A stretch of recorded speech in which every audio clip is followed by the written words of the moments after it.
Iron man movie में Tony Stark अपने सीने में फ्यूजन रिएक्टर यूज करता है और इस रिएक्टर के पास में अनलिमिटेड पावर है और सबसे इंपॉर्टेंट यह क्लीन एनर्जी प्रोवाइड करवाता है और इसमें यूज होने वाला फ्यूल एबंडन मात्रा में हमारे पास में पड़ा हुआ है। फ्यूजन रिएक्टर को समझने से पहले हमें नेचुरल सन के बारे में समझना होगा, क्योंकि सन पर फ्यूजन रिएक्शन से ही फ्यूल जलता है। सबसे पहले न्यूक्लियर फ्यूजन को समझते हैं। जब दो या दो से ज्यादा एटम्स के न्यूक्ली मिलकर एक बड़ा न्यूक्ली बनाते हैं तो इसको न्यूक्लियर फ्यूजन बोलते हैं। और जब ये फ्यूज होते हैं तो बहुत ज्यादा एनर्जी निकलती है। यह डिपेंड करता है कि हम कौन से एटम्स को फ्यूज करवा रहे हैं। सन की शुरुआत होती है एक इंटरस्टेलर गैस क्लाउड से, जिसमें 70% हाइड्रोजन, 28% हीलियम और रिमेनिंग 2% हेवियर एलिमेंट है। और इस कंडीशन में इस स्टार को बोलते हैं प्रोटोस्टार। अब ग्रेविटी की वजह से गैस अंदर की तरफ स्क्वीज होने लगती है, जिससे टेम्परेचर बढ़ने लगता है और इससे गैस क्लाउड के सेंटर का टेम्परेचर 10 मिलियन डिग्री सेंटीग्रेड तक पहुंच जाता है। तो सबसे पहला फ्यूजन स्पार्क जनरेट होता है। अब सन के पास में 70% हाइड्रोजन गैस है, तो सिंपल सी बात है हाइड्रोजन एटम ही यहाँ पर फ्यूज होंगे। और हाइड्रोजन हमें अच्छे से पता है पीरियोडिक टेबल का सबसे पहला एलिमेंट है, तो इसके पास में एक ही इलेक्ट्रॉन होता है और इसके न्यूक्ली में एक प्रोटॉन है। जब फ्यूजन रिएक्शन शुरू होती है तो कोर का टेम्परेचर लगभग 10 मिलियन डिग्री सेंटीग्रेड तक पहुंच जाता है। तो इतनी गर्मी और दबाव में दो हाइड्रोजन एटम आपस में फ्यूज हो जाते हैं।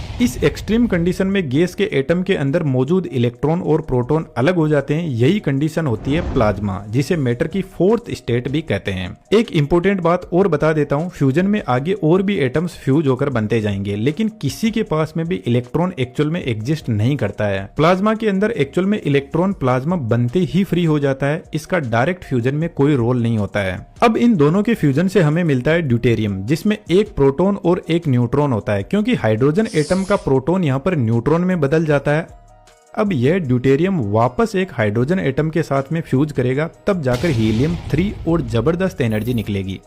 जब 3 हीलियम फिर से 3 हीलियम के साथ में फ्यूज करेगा तो 4 हीलियम और 2 हाइड्रोजन एटम मिलेंगे। तो इस तरीके से यहाँ पर एटम फ्यूज होते हैं और एनर्जी मिलती है।